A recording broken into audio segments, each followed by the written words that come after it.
Bencana Sumatera ini kayaknya ada yang harus tanggung jawab. Tapi sebelum gue mulai, gue mau ngucapin turut berduka cita yang sedalam-dalamnya buat saudara kita di Sumatera Barat, Sumatera Utara, dan Aceh. Sedih banget lihat semua kejadian di seminggu ini. Semoga keluarga yang ditinggalkan diberi kekuatan.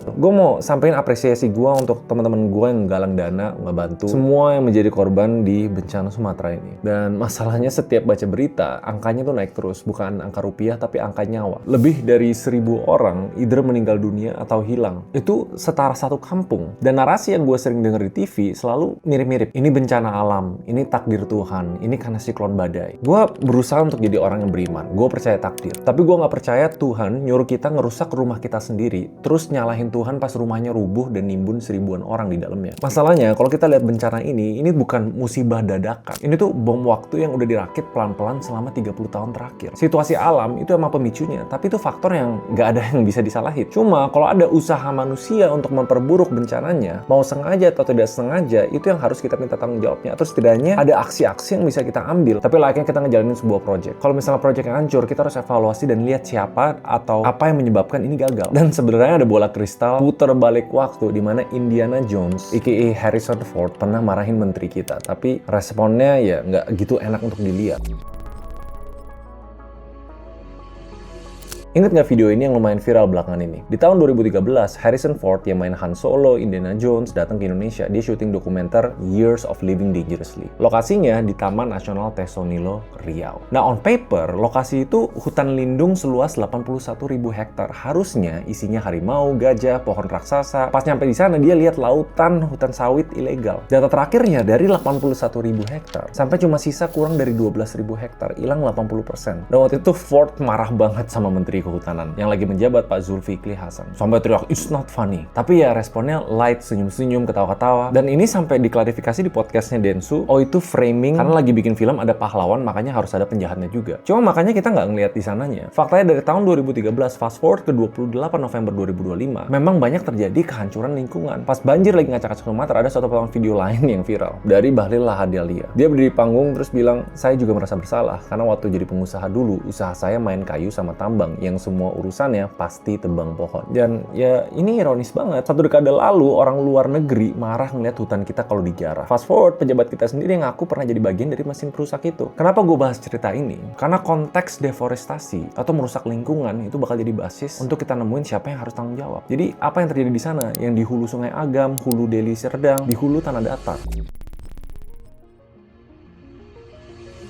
Sebelum kita cari pelaku yang kontribusi ke brutalitas bencana Sumatera, kita harus bedah dulu sainsnya. Kalian harus ngerti. Kenapa hujan ekstrim siklon Senyar kemarin bisa bikin banjir bandang alias Galodo? Ini singkat banget. Di ilmu hidrologi ada istilah namanya runoff coefficient. Intinya seberapa banyak air hujan yang lari di atas tanah dibanding meresap ke dalam tanah. Nah, naturalnya hutan hujan tropis Sumatera yang asli, koefisiennya itu cuma 0,1 sampai 0,2. Artinya, kalau hujannya 100 liter, cuma 10 liter yang ke sungai, 90 liternya tuh diserap spons hutan itu. Tapi kalau sekarang kita lihat kebun sawit atau tanah tambang, koefisiennya bisa sampai 0,9. Jadi kalau hujan 100 liter, yang lari ke sungai itu 90 liter. Jadi kalau hutannya hilang, debit air yang masuk sungai itu naik 9 kali lipat. Jadi sungai mana yang sanggup ngampung? Padahal kita tahu Sumatera itu pertama memang sering hujan, kedua rentan jeblos. Dan ditambah kalau ada kerusakan, yang turun airnya bukan bening, tapi lumpur dengan berat jenis tinggi. Kenapa destruktif sampai ada batu segede Avanza ikut turun? Karena tenaga dorong airnya itu sampai 9 kali lipat. Nah, kalau udah ngerti ini, siapa yang kontribusi ke fenomena ini?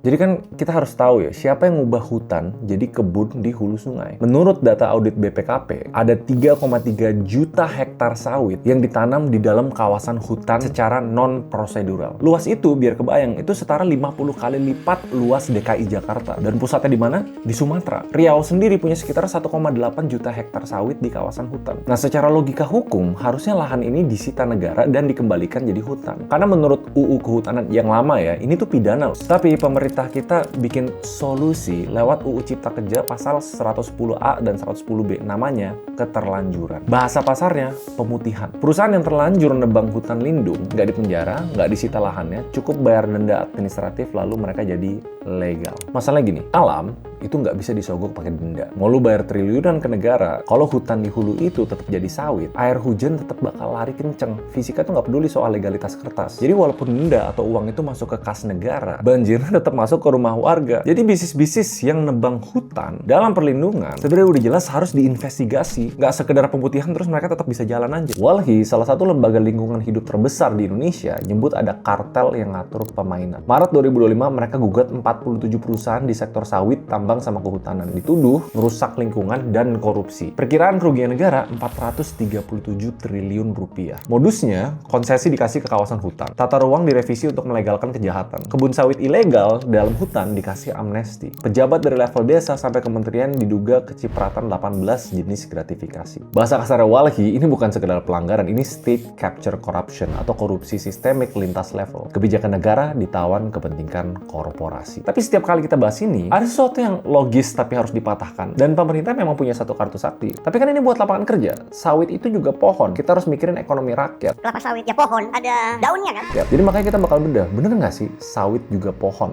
Itu argumen yang bisa nyelamatin nyawa.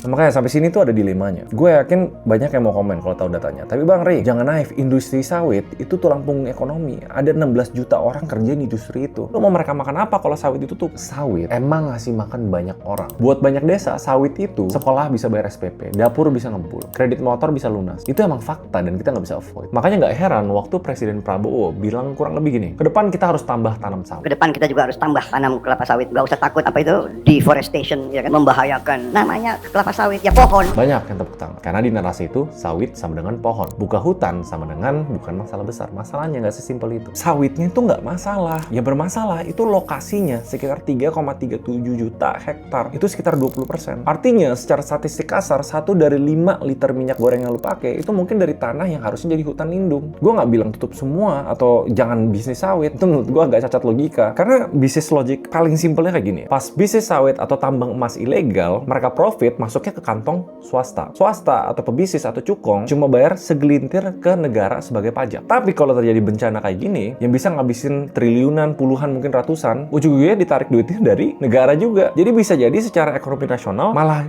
jadi nggak cuan. Belum lagi nyawa-nyawa yang hilang. Tapi kita harus nelan relatif pahit di negara ini.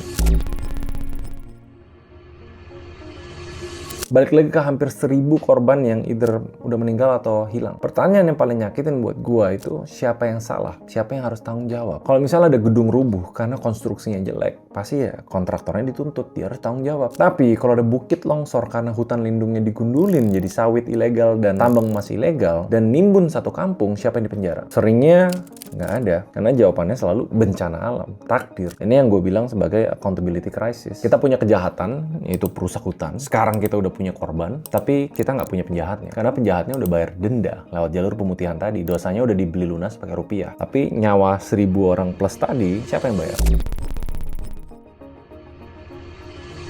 Jadi kalau udah selesai diagnosa, pertama, short term-nya kita harus support siapapun dari teman-teman kita atau dari badan mana yang mau ngebantu secara tanggap, cepat, dan di lapangan. Kita support sebanyak mungkin. Tapi beresin apa yang jadi pelajaran kita. Dari 3,37 juta hektar sawit ilegal yang di hutan, solusi sekarang denda aja terus putihkan. Tapi menurut gue itu nggak tuntas. Denda itu sekedar mindahin uang dari rekening perusahaan ke kas negara, tapi dengan harga ya ini. Belum berubah kan, jadi pohon hutan lagi. I think yang paling ideal, nomor 1, stop pemutihan di zona merah. Kalau udah ada jutaan hektar di hulu sungai atau kemiringan curam, nggak ada tawar-nawar. Jadi tebang dan hutankan kembali. Karena mau denda triliunan pun, kalau sawitnya tetap di sana, dan kedepannya mungkin ada hujan lagi, banjir lagi, ya alam nggak bisa disogok duit denda. Yang kedua, audit forensik pemilik lahan. Karena mungkin ada yang bilang ini punya petani kecil, tapi biasanya banyak banget cukong-cukong besar itu sembunyi di KTP petani untuk ngejalanin operation ilegal ini. Sita asetnya, balikin fungsinya. Yang ketiga, semua bisnis perhatiin carbon credit dan nature-based solution. Hutan Sumatera itu aset. Selama ini kita anggap asetnya itu cuma kayu kalau ditebang, atau tanah kalau kalau ditanamin sawit. Padahal ngebiarin pohon itu berdiri tegak, sekarang itu ada harganya, namanya carbon credit. Perusahaan-perusahaan raksasa di dunia, Apple, Microsoft, butuh offset karbon. Kalau Pemda di Sumatera bisa pinter, mereka bisa jual jasa menjaga hutan ini. Dengan carbon credit, lu bisa jadiin hutan sebagai revenue stream, sebagai pendapatan. Duitnya buat warga sekitar hutan biar mereka nggak perlu nebang pohon buat makan. Eropa udah ngeluarin aturan-aturan anti deforestasi, EUDR. Kalau sawit kita ketahuan dari hasil nebang hutan, sawit itu nggak bisa masuk Eropa. Ini bukan ancaman, ini sebenarnya peluang. Pemerintah bisa dan harus tegas. Jadi kalau lu mau ekspor, buktiin kebun lu legal dan nggak ngerusak lingkungan. Ini bakal maksa perusahaan buat disiplin secara finansial. Jadi gue mau conclude dengan Harrison Ford